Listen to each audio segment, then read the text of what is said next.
Hello everybody and welcome back to my YouTube channel.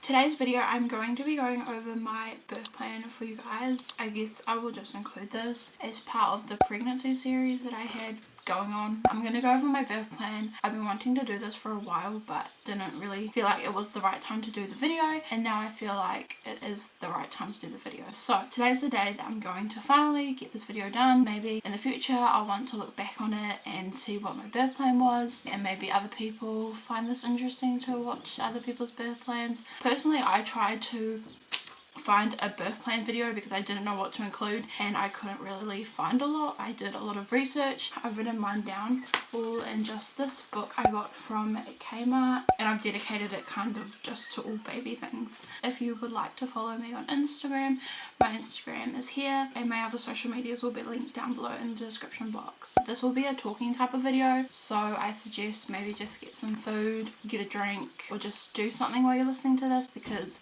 it's going to be a lot of talking. Without further ado, let's get on into the video. For my birth plan, I had written an original before the whole coronavirus situation happened, and then with coronavirus the hospital rules and regulations changed, so I kind of had to adapt and change my birth plan to suit the hospital rules, you know. This is not my wanted birth plan, but it's just the birth plan that will work with the whole coronavirus situation. So we'll just start off with who are my birth support people. When you're giving birth, you're only allowed to have one support person through labor and birth, and they are allowed to stay 2 hours after labor, or once you move to the postnatal ward then they have to leave. But you would normally stay in the labor area, have a shower, do all that baby stuff, and then they'll move you, so it'll be like 2 hours both ways. So my birth support person is obviously Jesse because he's my partner and he's the dad. I did have my dad. It was just going to be my dad, just someone else to talk to rather while we do the whole labor thing and keep it more interesting. I also had written conditions of the support people because with my dad likes to take a lot of photos and videos, and really secretively. Is that a word? I don't know. But he likes to just take out his phone and snap a pic. So one of my conditions for the support people was that no phones were allowed in the labour room from beginning to the end. I don't mind Jessie so much because we're like the same, you know. But yeah, it was mainly for my dad. No photos to be taken. You can't tell people about baby or anything. There's certain people that I don't want them to know that the baby's here. I said phones can be used outside the room, but you can't mention that I'm in labour or birth. I had roles, but now it's just Jesse. He's kind of just going to be that all-rounder type of guy. The next thing I have is place of birth. So there's two places that you can choose to give birth. I chose to give birth in the local town that I live in because I don't really want to go to the next hospital, which if you live in New Zealand, in the North Island, in Auckland, Middlemore Hospital, I didn't really want to go there. The only reason I would be going to Middlemore is if I was having an epidural, because the local hospital that I'm going to, the only pain relief you can get is gas. Yeah, that's the only reason I would go to Middlemore. But since I don't need the epidural, I am just going to my local birthing unit. The hospital that I am giving birth at is also just dedicated to birth and postnatal. The next thing I've written is preferences. I wrote, I prefer to have all female doctors unless a male doctor is needed. I wrote that because I'm a bit secretive, privative. What? I don't know the word, but like down... Private of your body. Is it private of your body? You can say that. But I don't think that's the right word. Like I'm very... Okay, I'll put that in brackets. I'm very private of my body. While you're on labour and birth, that whole downstairs part is like quite open to people, and I just don't feel comfortable with a male. Even though I know that that's their job and they've probably seen heaps for my own sake, I just don't feel comfortable. I'd rather have a female looking down there, you know? The other thing that I wrote is I would like as less people in the room as possible. I don't really want to be too overwhelmed by the amount of people in the room. I also don't want students in the room whilst giving birth, but they can observe during labour. So the next thing I have is clothing. During labour I would like to wear a loose dress or a nightie. So I actually went to Kmart one afternoon a few weeks ago and I went and got everything, but I'm going to wear like a nightie during labour just because it's flowy and the downstairs part's still open but you're still kind of covered. And then during a birth I would like to wear just a bra or a bikini, and I ended up getting a bra type sports bra thing. I don't really know, but I got that because I'm going to be in the bath. I also wanted to find something that would be easy to breastfeed after once baby is out. So I found something and it works easily, done and dusted, and it looks really cute as well. For environment, I wrote subdued lighting in room. Don't really want it to be light. I also wrote tea light candles, but we didn't end up getting tea light candles, so I'm just not going to have that. And then I wrote music in background, like I'll just play it on my phone.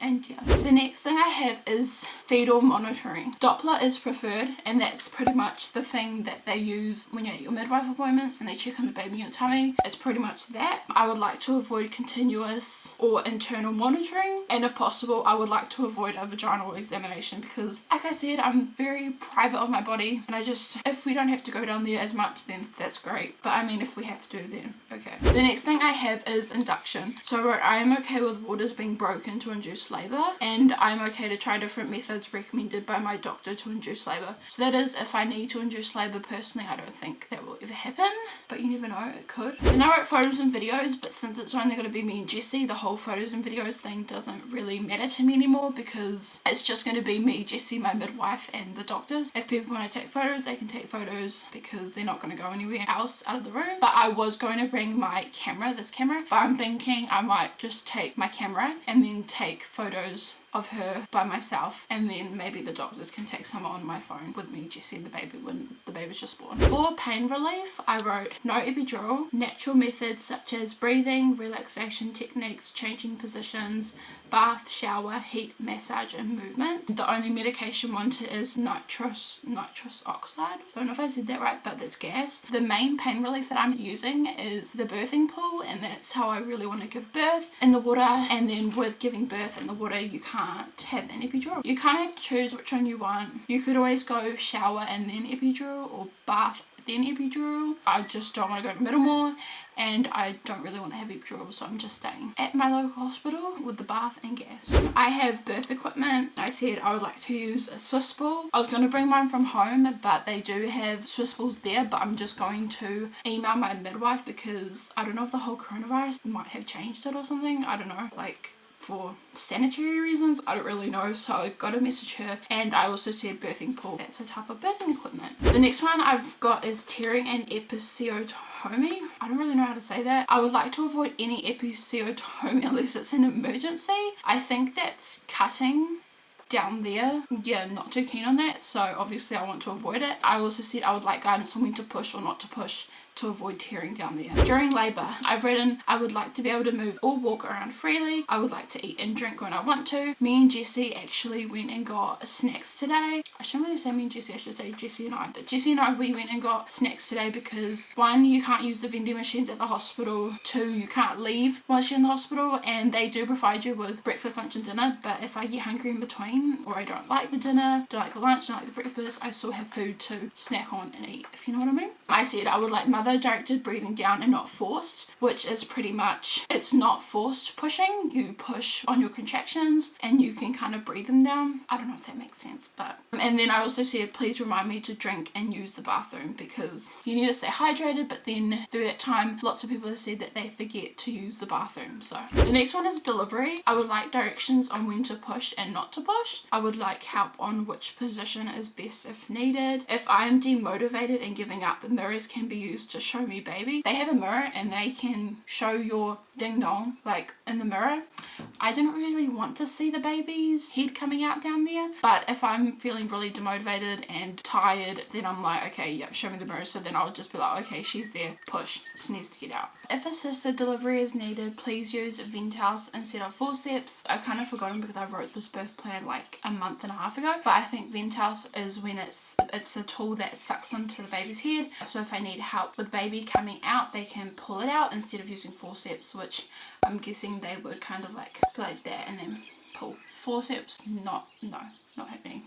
The last thing that I have on my birth plan is after delivery. Skin to skin straight away. No drugs to speed up delivery of placenta. Jessie will stay with the baby if there is an emergency with me that I can't have skin to skin first. He will have skin to skin. Vitamin K can be given. I may want to look at the placenta, but please ask first before showing me. I've heard from a few people that they shoved it right in their face. I don't want that because it's a beautiful thing. That was your baby's home for 9 months, but doesn't mean I exactly want to see it. Hospital to then discard the placenta. Some people like to keep it. They can, ooh, ow, that really hurt. Okay.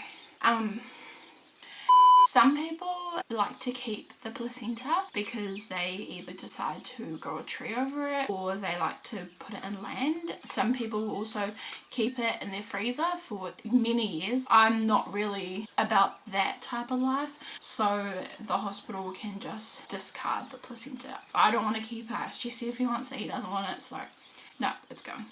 We agree to all routine tests and examinations performed on baby, but inform us first. We're fine with tests happening, but if you're a first time mum, especially being so young and then you just see all this stuff happening, it's just nice to know what's actually happening to your child in that time. So yeah, I'm fine with all tests, just like let me know just to keep my mind at peace. If I am incapacitated, that's a really big word. Don't know if I spelled that right, but okay. Jesse will be the first to hold the baby. He'll do skin to skin with baby. He will just be doing what I would be doing if I was okay, but fingers crossed everything will go fine, so that won't need to happen. We appreciate photos of us taken as a family. Prefer delayed cord clamping. Nowadays they wait for the cord to stop pulsating, so that just happens anyways. Jesse will cut the cord, and my last one I said a muka tie will be used to tie the cord, which we will provide. However, with coronavirus, yeah, don't think that will happen anymore because we don't have the muka tie. I actually asked my auntie for one, but I just don't know. Maybe she forgot. Maybe with the coronavirus thing she can't do anymore. But yeah, we can't have the muka tie, so now we're just going to have the plastic one from the hospital, which I mean it's like okay, it does the job, but a muka tie would have been much nicer to have on baby's little belly button, but that's okay. Not the end of the world.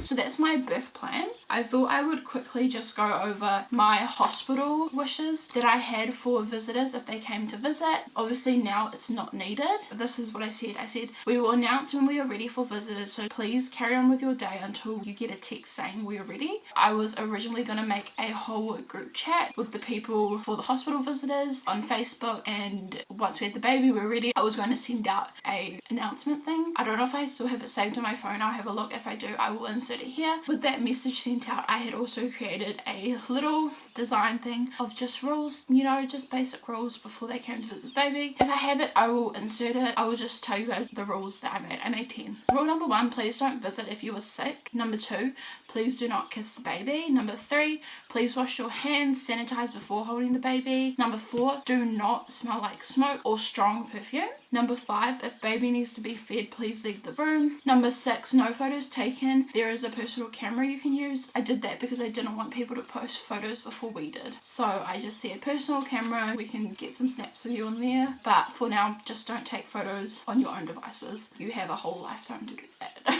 Number 7, please no announcements to social media unless we have already done so. Number 8, do not send photos to anyone I do not associate with. Number 9, do not bring uninvited guests. And number 10, keep your visit to a minimum. Mum will be very tired. That was my hospital wishes. That's kind of what I did before coronavirus happened. Then coronavirus happened in the world from the guy eating a bat, whatever, and I kind of had to get that out of the drain. But yeah, that was my birth plan, hospital wishes, hospital announcement. If you like this video, please give it a like, subscribe down below, and turn on post notifications. Social medias will also be linked down below. I hope you found this video interesting or informative, and yeah, I will see you guys all in my next video. Have a good day, week, night, and I will see you all in my next video. Bye guys.